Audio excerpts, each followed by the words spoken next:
Now I'd like to introduce our next keynote speaker. Again, we wanted to have the day, we wanted to recognize John Keevan and Wellstar Paulding and what you've accomplished and really talk about why Sterling and why Baldrige. And now we want to turn it over to a speaker who's been involved with Sterling for, oh my goodness, probably 20 plus years. He started with the Department of Corrections. He's been in tax collectors in Walton County where they won the award in 2014 and now is at the sheriff's office in Walton County, running the jail, where he started with correction and is back to where I think his career began. He has been recognized as such an incredible leader over the years. When he was at the Department of Corrections, he was Employee of the Year. Always surprised. He's won productivity awards. He's won workforce excellence awards. He's basically been part of organizations that have been role models and are continuing to excel. But one of the things I know that Sterling so appreciates from Cory Godwin is his passion and for being the best leader he can be, being the person who can really promote excellence and really understands that as leaders, it's all about making sure that you have set that culture and established a culture that's really going to engage your workforce to really be part of the system of being a better organization. So he's done a lot of work over the years, obviously in performance excellence. He's been one of the stalwarts of why Sterling, why Baldrige. He's just a complete committed to the Baldrige or the Sterling methodology in terms of the culture you have to really establish to drive excellence. And I want to just turn it over to Cory and not really talk too much more about him and let him really tell us what makes him so special. And he is a very special and unique leader in Florida. So with that, I want to go with Cory Godwin. Good morning. Thank you, Dion. My dad would have enjoyed that introduction. My mama would have believed it. It's a pleasure to be with you guys today. You will pick up the Southern accent. Hopefully that won't be too distracting for you. I do get passionate, so sometimes I speak very fast, and I'll try to control that a little bit. But good morning from Walton County. Good early morning. Of course, we're in a different time zone, so we woke up rose early to meet the day, to join you today. And it's such an honor and privilege. And, I want to say on behalf of Sheriff Atkinson and the entire team of the Walton County Sheriff's Office, that it's our privilege to join you today. With me today is Miss Cory Godwin, sort of behind the scenes. I do want to mention her because any quality that comes out of this production will be a result of her. And if you've got communications professionals and specialists within your organization, she is a person that they want to know. She speaks nationally on the subject. And if you're not following the Sheriff's Office Twitter feed and Facebook feeds, you want to do that. You certainly want to have them do that, even though you may not live in Walton County, just for the quality of that work. And thanks again for Sterling and everything that they do. And John, what a tremendous job your team is doing. I love that you quoted Lenciani. You'll hear that again from me because I'm a big fan of his work on creating an organizational culture. So you get the call, in the middle of this crisis to say, Cory, we'd really like to have you kick off the day and give a keynote address and share with the team. And we know you're going to do great and be the right person for that. And it's such an honor to be asked to do that. But it's a heavy burden. During the year that we've came through, and I remember writing down the original thoughts that I was going to share to kick off the day, congratulations, we've made it through 2020. And after this week, we're back to, thank God it's Friday. So the challenges keep coming. They keep coming. This has been a year of disruption. It's actually became the year that I believe that disruption has been normalized. It's highlighted the need for effective leadership, courageous leadership, a people-focused, human-centric style of leadership. But I think the other thing that it's clearly done is highlighted the importance of the Sterling model and the Baldrige criteria, because we're all about process improvement and execution and agility. I think you're ahead of the game as an organization if you've already been on this journey, and hopefully we'll be able to highlight some of that today. But But I want to sort of frame this discussion around a little bit of what is not necessarily theory, it's not necessarily academic, it's my experience. And in 32 years of public service, which started out at age 19 with the Florida Department of Corrections, up until to now, I really can't recall too many of those years that there weren't challenges, and in some cases monumental challenges. During the prison system, when I started in 1988, that was a period of time where prison expansion was happening, and a lot of these facilities were being built and located in the Panhandle region of Florida, where I got my start. So during that period of the late 80s, early 90s, it was very common for us to have prison disturbances. We didn't call them riots because it sounds better if they're called prison disturbances, but I can tell you, at age 22 and 23, they look a lot like riots to me. And along that path, I actually had the privilege to serve and be involved in 4 of those disturbances, because we would respond to other facilities, and led the confrontation team, our version of sort of a rapid reaction SWAT team, on 2 of those at that young age. Now, everyone talks about we're supposed to lead with courage, and I believe that, but that's not courage that's absent of fear, it's despite of fear. Clearly, my knees were knocking in both of those instances.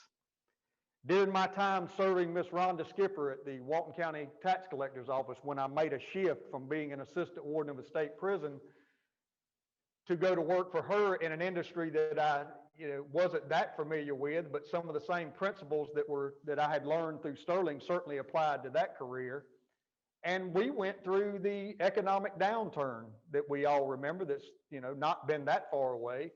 And so we had to make adjustments and make difficult decisions in terms of how we were going to respond to the lack and decrease in revenue, and how we were going to treat people in terms of their ability to pay, and some of the things that the challenges that presented, and just the increased cost of everything during that time period.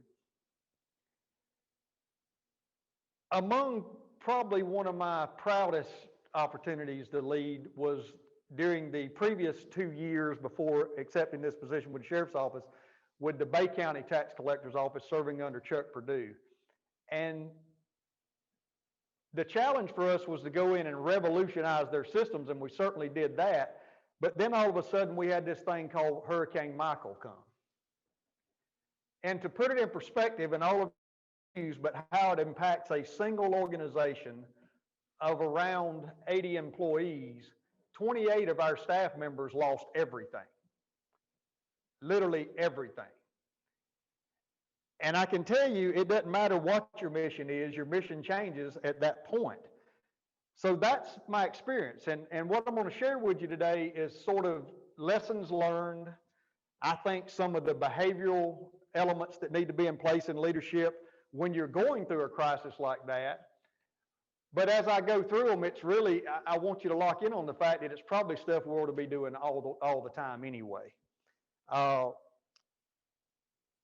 The Chinese symbol for crisis we're aware of, and it's often talked about, the fact that it actually contains 2 distinct symbols. One represents the chaos that's certainly in existence, but the other symbol represents the opportunity. And we don't want to miss the opportunities that present themselves in times of adversity, and there's lots of them.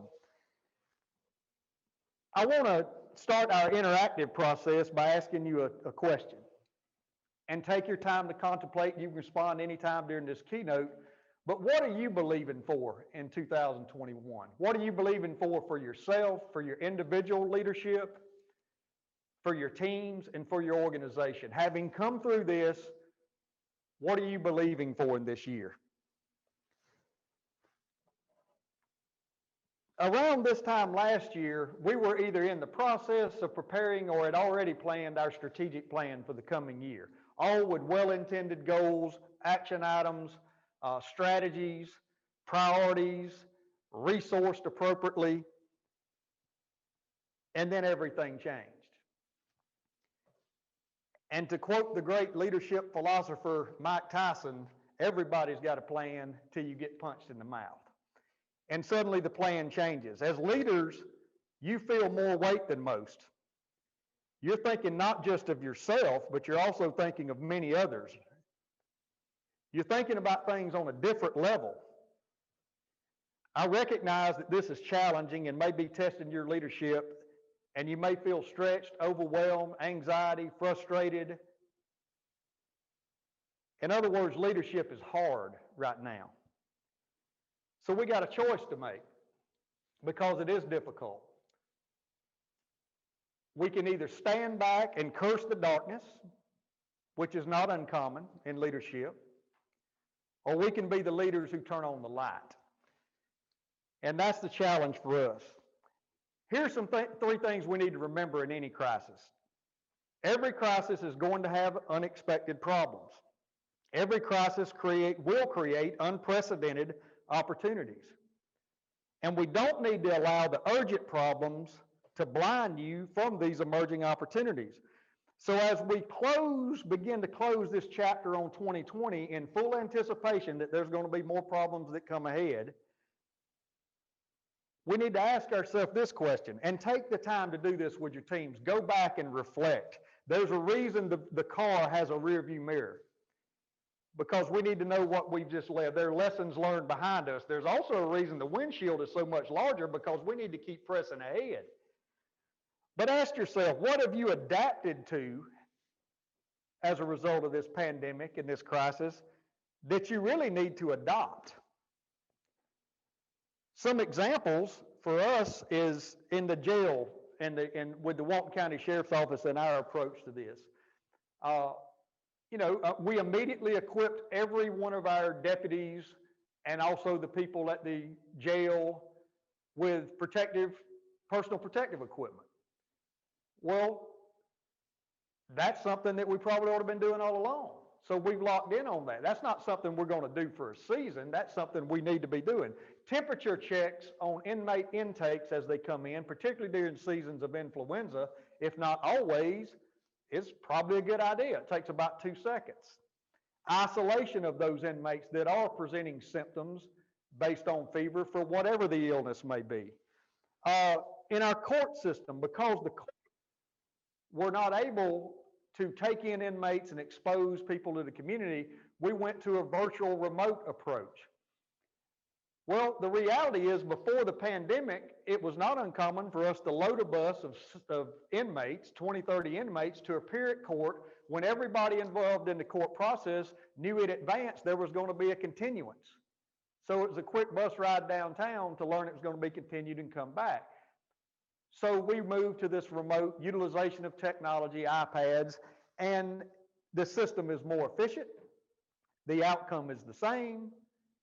And security risk is lessened by the fact that these folks aren't leaving the secure facility. So, there's one of those things that probably come. We made an adjustment in law enforcement that said, look, if these aren't major criminal acts, these misdemeanors, of course, the Walton County Sheriff's Office has sort of taken this approach all along, that if it's nonviolent areas where we can issue notices to appear in light of arrest, then we probably ought to do that. There was an more extensive amount of judicial review on, are the people that are in there now, do they pose significant risk if we were to go ahead and release them so we don't further expose them? Real quickly, the history of what we were able to accomplish through the great team that I have the privilege to serve as their leader. Knock on wood, we've done well. I don't think it's by accident, but at one point we had 70 of our 400 some odd inmate population at the time that had contracted COVID, and not a single hospitalization because of that. And as I stand here today, we have one, and he's being treated in medical even during this surge. Some of that, I think, is just good old-fashioned luck, and I hope a sort of a portrayal of my faith walk, because I've certainly asked for help, because I need help when I show up to a place that has 70 inmates that are that ill, and I don't necessarily have the answers. Sanitation, we double down on sanitation. So what are those things in your organization that you had to make this adaptation to that you really probably should adopt? Remote work is one of those. I know there are many leaders that I've heard and interacted with over the decades says, well, we'll never do that. That really doesn't fit for the industry and the organization that we're in and our mission. So, you know, that's really not an option. Well, that changed. And people got relocated out to outlying offices so that we spread people around. And a funny thing happened in that experiment. The work didn't diminish. There's an argument to be made. In some cases, it got better. And we still maintain the health and safety of our staff members. I can't help but reflect on this, and I've talked for years about the difference, and this sort of comes from Lenciani's philosophy too, the distinct difference between a set of standards, which is part of your culture and your values. This is what we believe, and this is what will guide our methods, attitude, and behaviors, and the opposite of that, which is rigid, well-intended, strict policies. And this is how you do it, step by step by step. Well, I want to pose this question. How did our rigid policies serve us during this pandemic?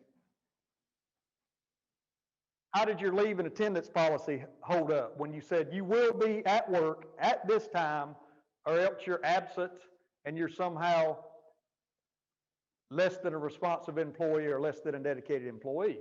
When you go through a crisis like this, show up when you can get here, man. We need you when you can get here and when you can get here safely.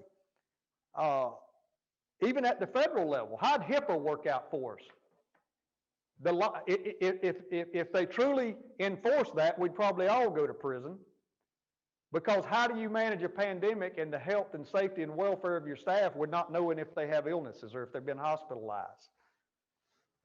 So we need to continue to take a look at our policies. Do they allow for the autonomy and empowerment of our employees to make the right decisions and the human-centric decisions that are called for, not only in times of crisis, but in everyday life? Our great and innovative systems that we've spent so much time creating and investing in our technology, they will fail you during crisis. I remember during Hurricane Michael, some of the smallest things that you don't think of, when all of the cell phone service, all of the electricity, all of the power is out in an entire community for miles and miles. Good luck looking up an address on a GPS. We joked, my director of operations at the time, Jessica Laird, and I joked about how great it would be just to have a Rand McNally again, because all the street signs were gone. We all had invested in the modern access control systems where you weren't burdened with a key and could just swipe through the door and get in and out of these facilities. Well, when that goes down, you're stuck. So little things like that we have to think through in worst case scenario where, hey, we needed a key ring that had an old-fashioned key that you could put in the lock and open the door. So think about that. Some of the things that you put in place, what vulnerabilities will they present during a crisis such as this? And all that points to the fact that we always want to be smart. We always want to have, and this comes from Lenciani's book, The Advantage, which is one I'd certainly point you to read, that talks about the importance of organizational culture. And that we want to be smart organizations. We want to have good processes in place. We want to have good systems in place. We want to have a good accounting systems in place. We want to have a great communications and marketing strategy. We want to have good financial and accounting systems. All of that stuff matters. Great technology we want to have in place. But what's going to allow us to weather the storm, and in Lenciani's words, to create a competitive advantage, is that we have healthy organizations. And that has to start with the people. When Bay County was decimated and we finally were able to gather a group of people to begin to start the reentry process, that didn't occur in some fancy boardroom. It actually occurred under a pole barn in Walton County, where I lived and didn't relocate, and we still had access to telephones and computers. The reconstitution plan actually started under a pole barn with flip chart papers stuck up on a 25-foot sea hunt offshore fishing boat. And the people who were able to come weren't necessarily the ones who had the titles and the authorities under our old structure. It was whoever could show up. And so it didn't matter what everyone's title was. And I'll never forget this, though, as we contemplated how we were going to proceed, we wrote these words down in order in terms of what our priority should be. Number one, people. Nothing else mattered until we knew our people were safe, they were secure, they had what they needed so that we could come back together in order to effectively serve our mission. One of the greatest things we did there is enact a care teams where we sent out teams of people in U-Hauls full of supplies and dog food for the pets and toys for the children. And we made a commitment that we're not going to let 2 days pass that somebody on our team doesn't lay eyes on our employees to make sure that they're okay and see what they need. The next word we wrote down was place. Okay, what does the physical structure look like? What is the damage assessment? The next was process. What processes are we going to have to modify now? When that hurricane hit, it was right in the middle or right prior to tax season, when we're supposed to mail out tax notices to every citizen in Bay County when there was not a mailbox in front of the house. We had to change our processes. We had to create some opportunities there for us to serve our people. And the last one was product. What do we need to change differently about our product? And in government world, that word product is translated into services. So we had to double down on online services. We had to partner with our friends at Okaloosa County Tax Collector's Office to keep our phone center. We rerouted all our calls so that those calls could keep going. So people, place, process, and product. I want to share Lenciani's advantage model real quick of organizational health, and it's real simple, and I'm not going to go in detail, just encourage you to check that out for yourself. The first thing that we want to have in place, and particularly in crisis, is you want to have a cohesive leadership team that is grounded in vulnerability-based trust, that has the ability to have constructive conflict around ideas, that does not show up at board meetings or meetings to advocate for them and theirs and their division, but they show up to figure out how can we make everybody win. Because anything short of that in an organization, when they're not speaking up or being advocating for other divisions, is akin to looking over at your side and say, there's a leak in your side of the boat. It's foolish. And the only way you can get to that is those people have to have trust. We then have the ability to master conflict, and at that point we can have clarity around our purpose in terms of where we're headed, our goals and objectives, but certainly our culture, and then we have to over-communicate that culture.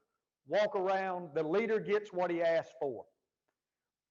And then we have to reinforce it through our rewards and recognition systems, and yes, also through our progressive performance improvement systems and even our discipline systems. When people who are not living up to our standards, sometimes we have to bring about a necessary ending. All of this is about emphasizing the human dimensions. And the human dimensions are always important in my opinion. I don't believe there is a such phrase that I've heard used for the 32 years that I've been in this business where some bosses say, it ain't personal, it's just business. Well, for me, it should always be personal. Matter of fact, that was a mantra of the Corleone family in the Godfather movie, and I don't think that's what we're trying to be. It should always be personal. So we want to focus on the human beings. And regardless of your mission, when you go through a crisis such as we've been through, here's what every one of our mission becomes. Number one, the ill must receive care. Certainly with your staff, their family members, and even members of the community. The families who endure loss must be comforted. Those who are well have to keep functioning, but not only functioning, they have to function at a higher level. Our nursing staff at the jail was way downrange, tip of the spear, in our initial reaction to COVID. And I don't know what people's definition of essential employee is. I think all of our team members are essential in everything that they do.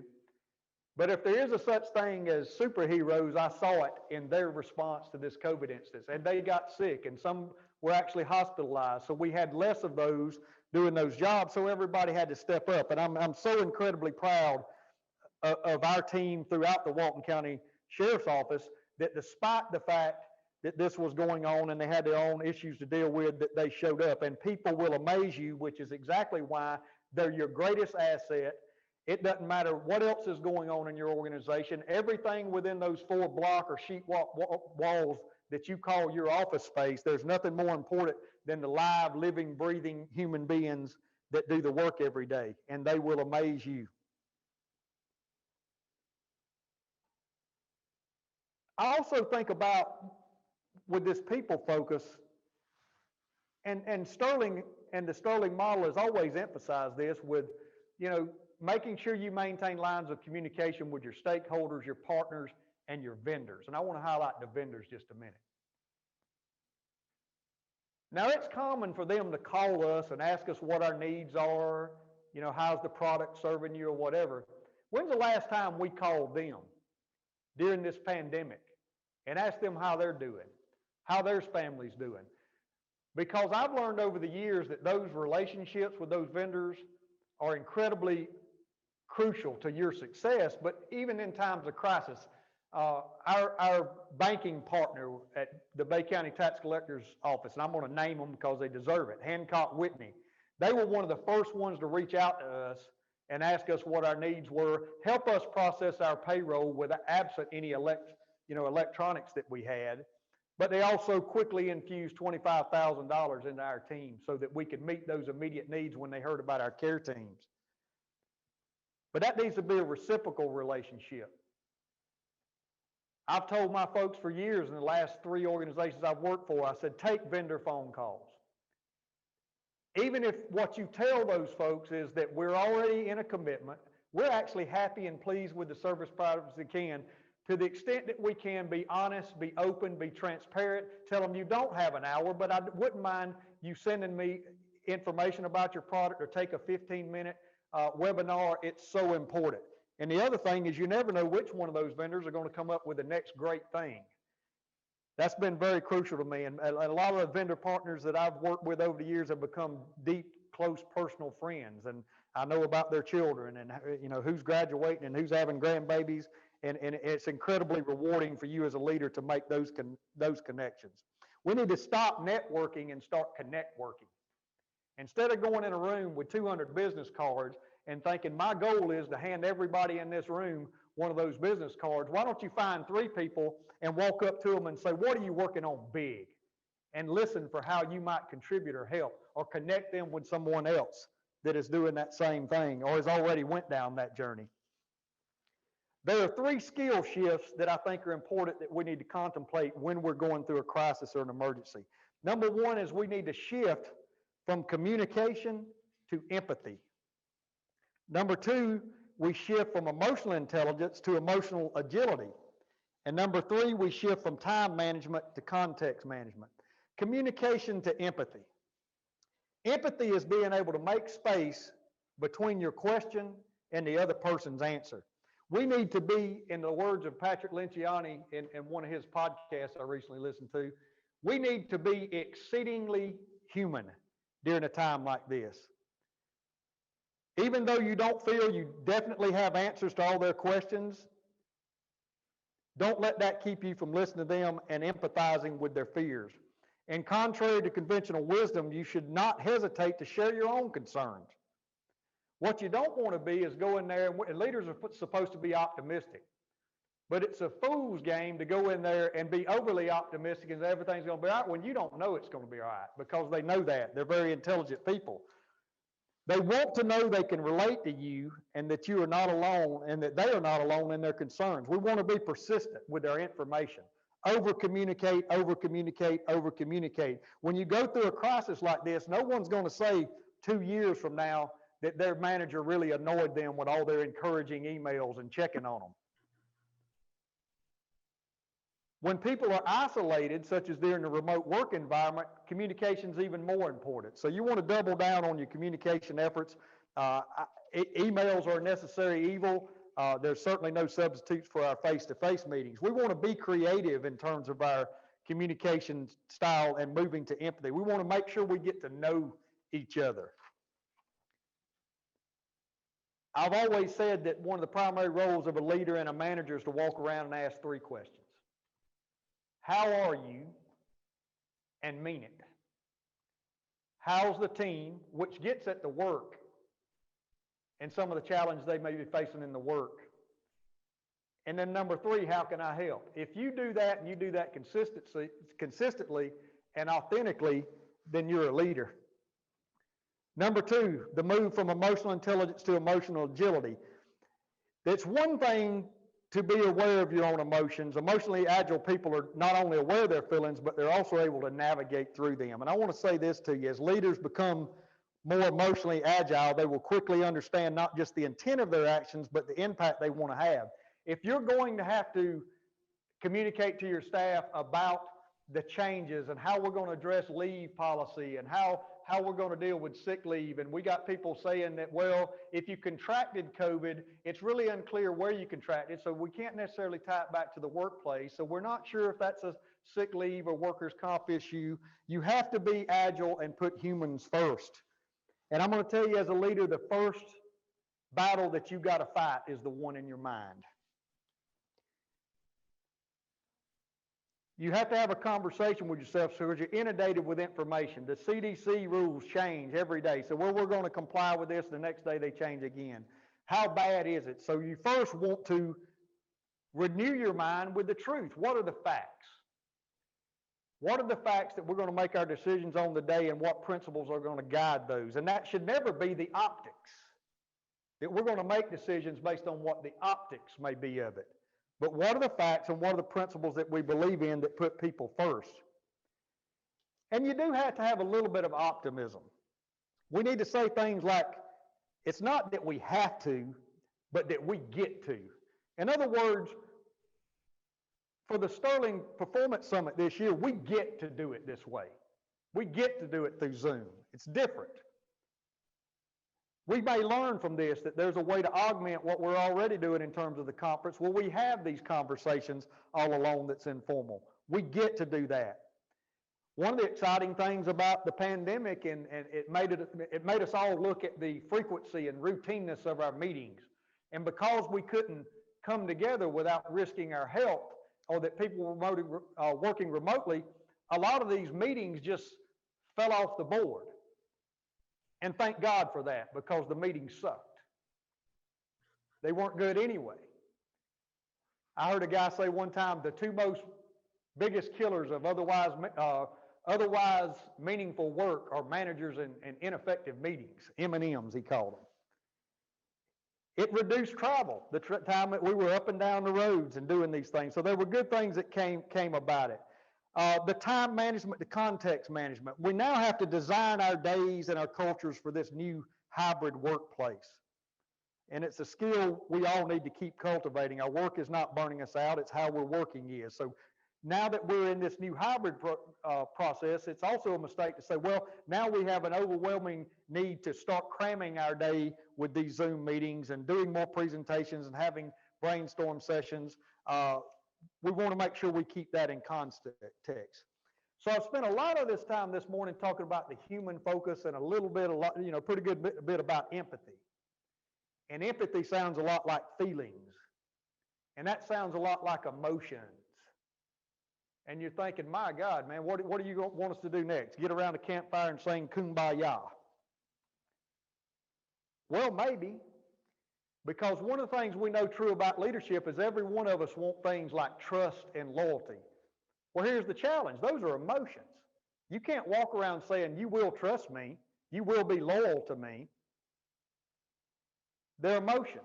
So let's talk a little bit briefly about the power of emotions. Well, we all know there are only 6 primary types of emotions, but here's what they look like at your workplace.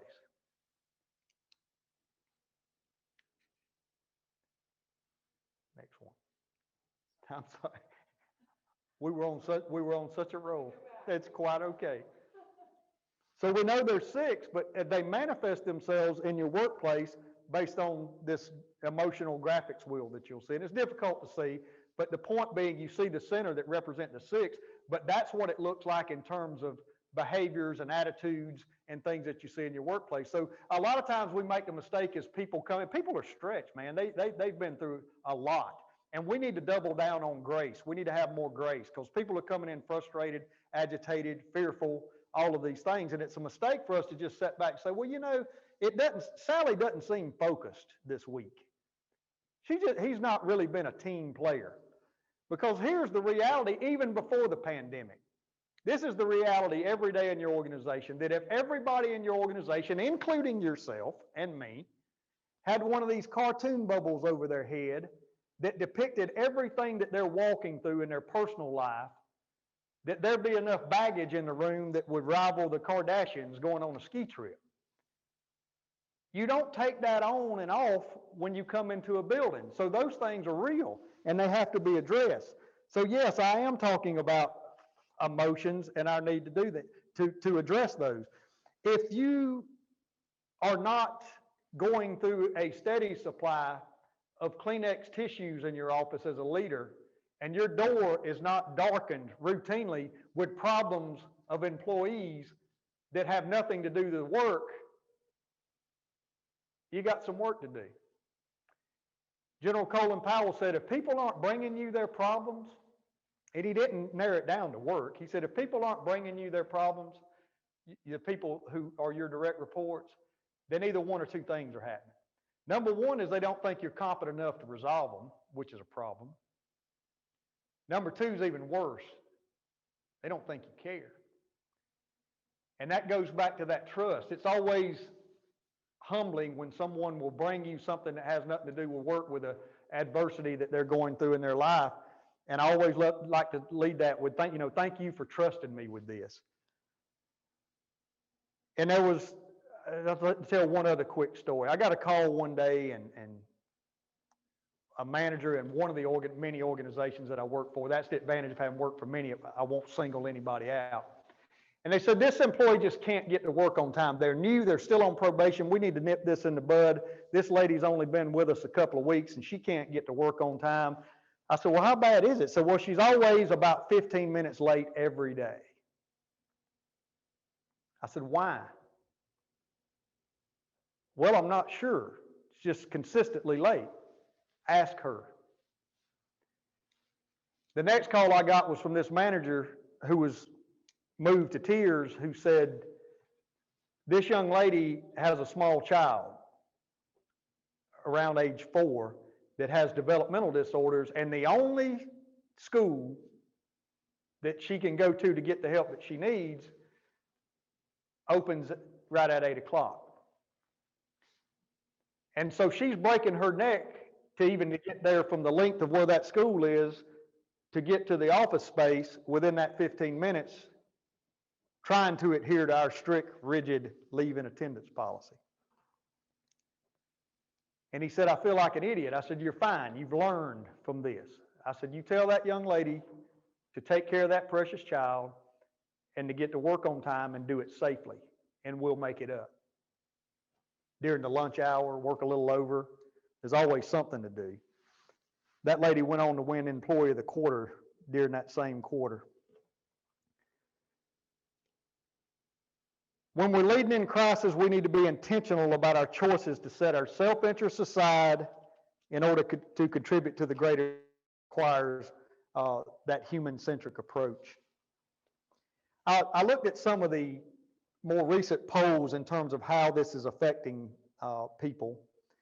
And 73% of people, according to a poll of 3,000 workers from Envoy, said that 73% of people in the U.S. fear a return to a workplace could pose a risk to their personal health and safety, according to this survey.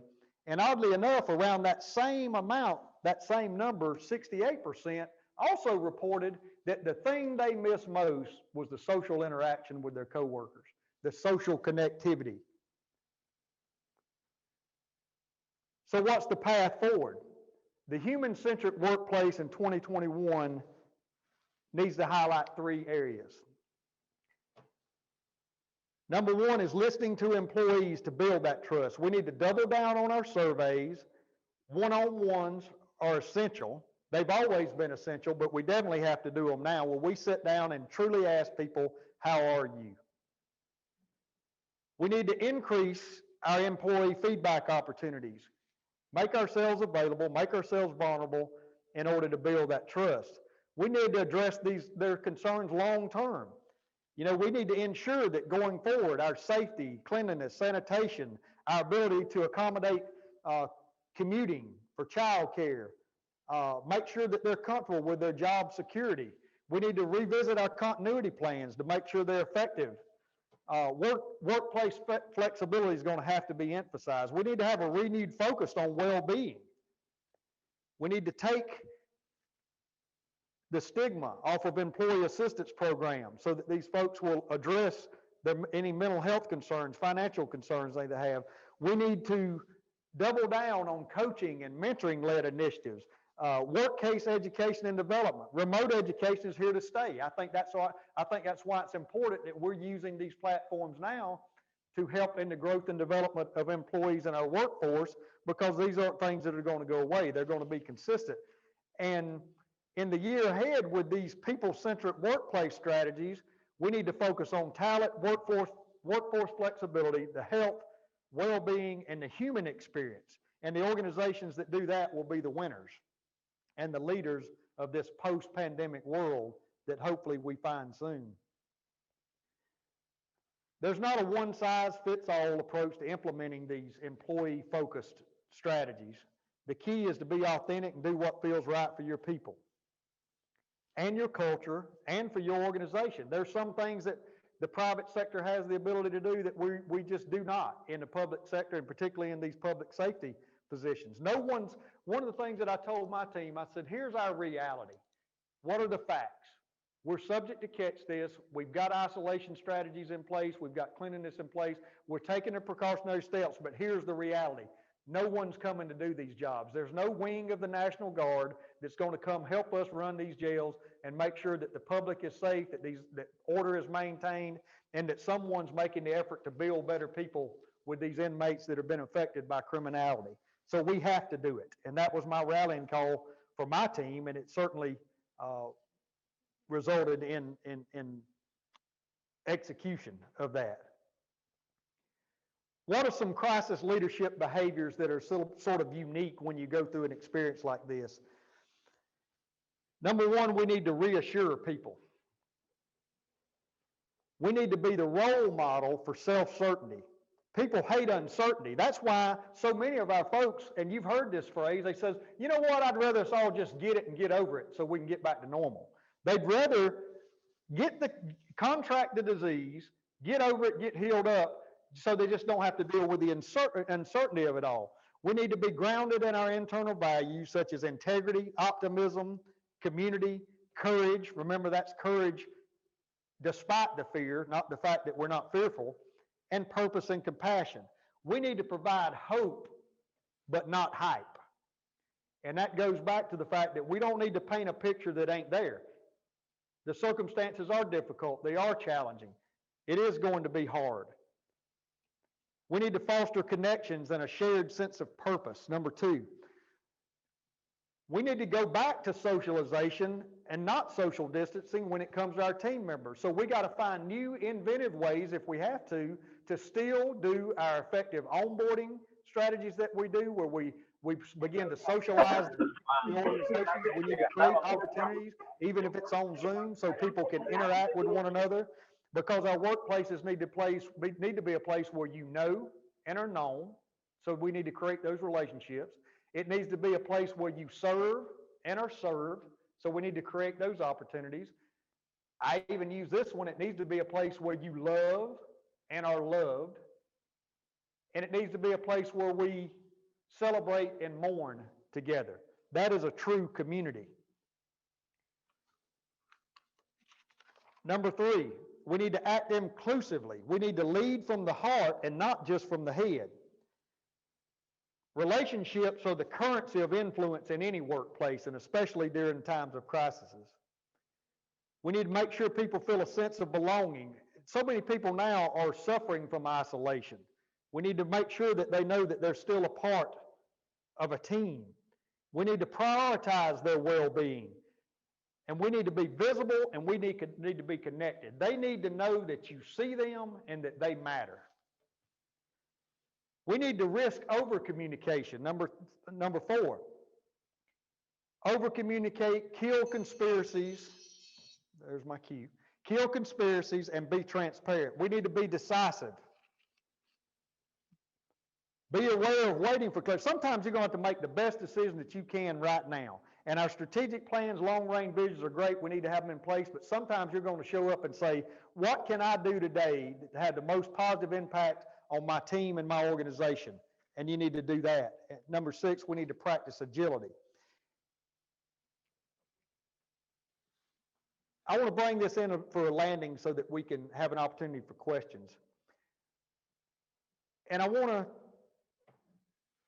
slide 12 describes the serve leadership model. That's presented as one of your takeaways. It's downloadable. You can look at that. I would encourage you to take a look at that serve model and what that acronym means and that model means. We're going to skip to slide 12, and I want to ask you a question.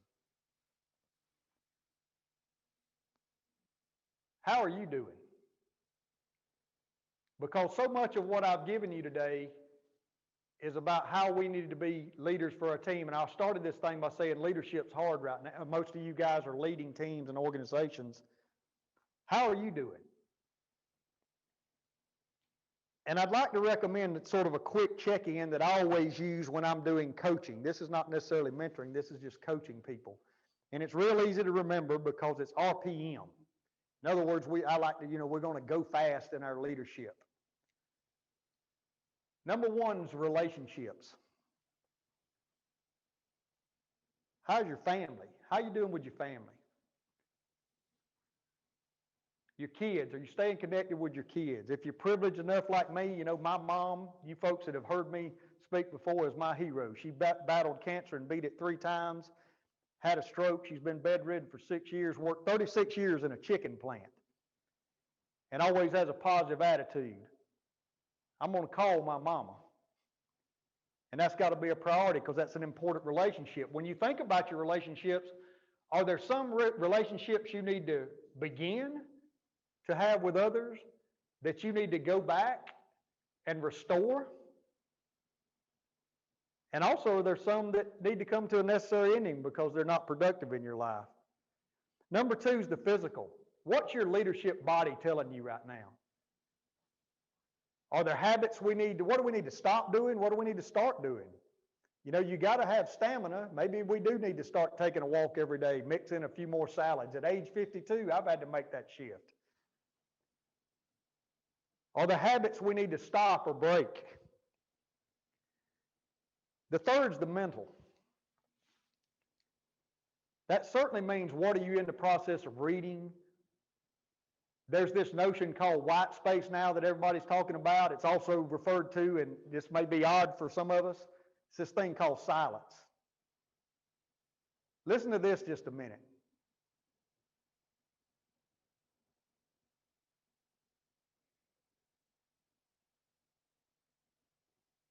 It's become so rare that it's awkward. We're inundated with the emails. Some of us, our eyesight is failing because the first thing we do, we either check our phone before we pee or we do it while we're peeing. First thing in the morning. Find you a quiet time. Find you a white space, an area of silence where you can contemplate, because that's where true creativity comes from. So we've got our relationships, our physical, and our mental. Here's your bonus that's not in there, that I would be less than genuine, and I've been talking to you guys the whole time about authenticity, and we need to be authentic with one another.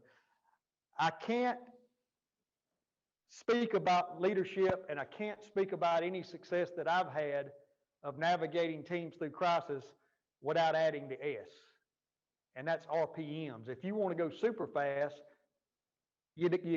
for me, that includes the spiritual. Because I don't have all the answers. And it's reassuring to me that at the end of the day, regardless of my leadership role, I ain't in charge. And with respect for everyone's beliefs, I think now is a time where it certainly doesn't have a negative impact, that if we concentrate on things like love, joy, peace, long-suffering, gentleness, goodness, meekness, patience, kindness, choosing to love one another.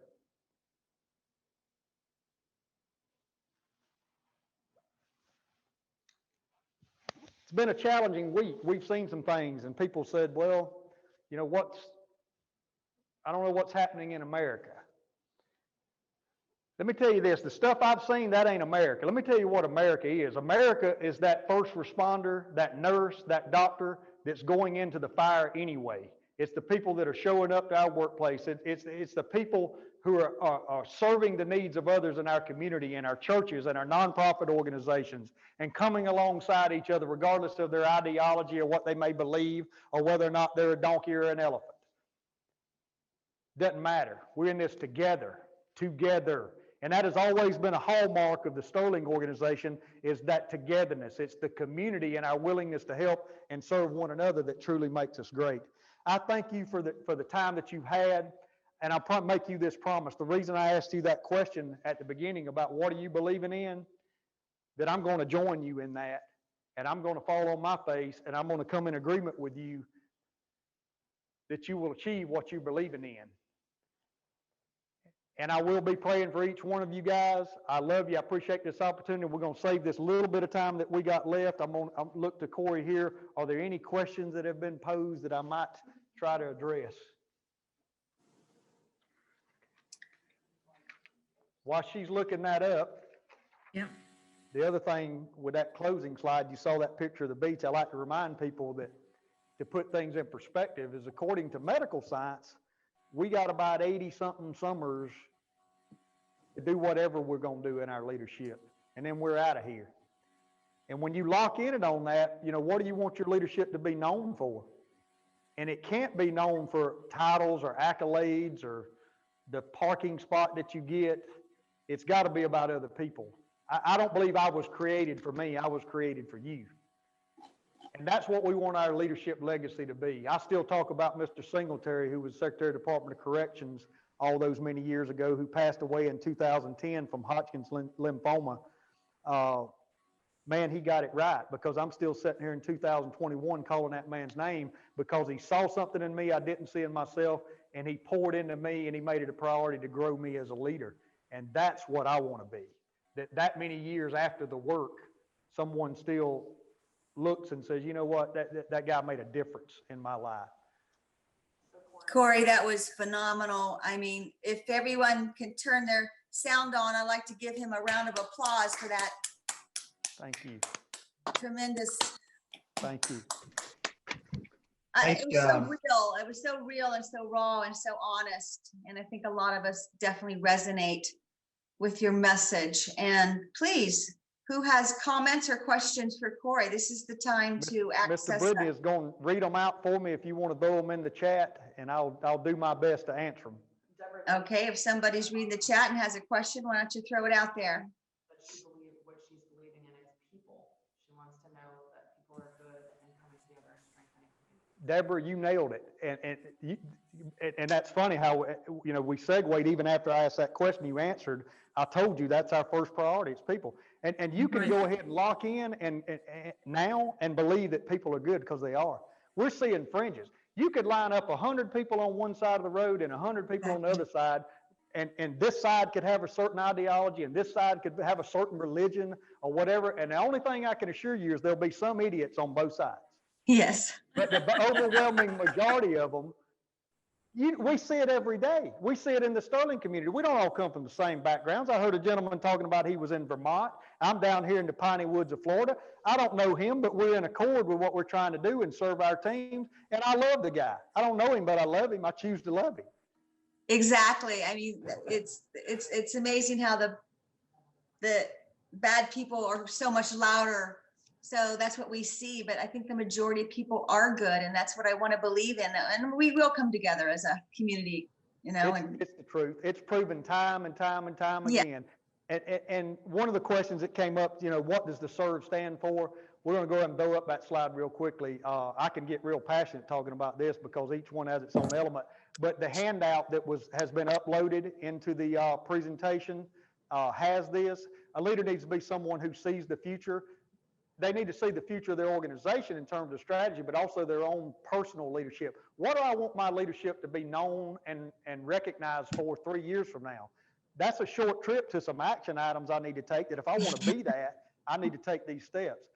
A leader needs to be someone who engages and develops others, reinvents continuously. All the Sterling folks ought to love that. And Yes. then it needs to be a person who values results and relationships equally. You can't just always be about the bottom line. Get the work done. What are the numbers? Outcomes, outcomes, outcomes.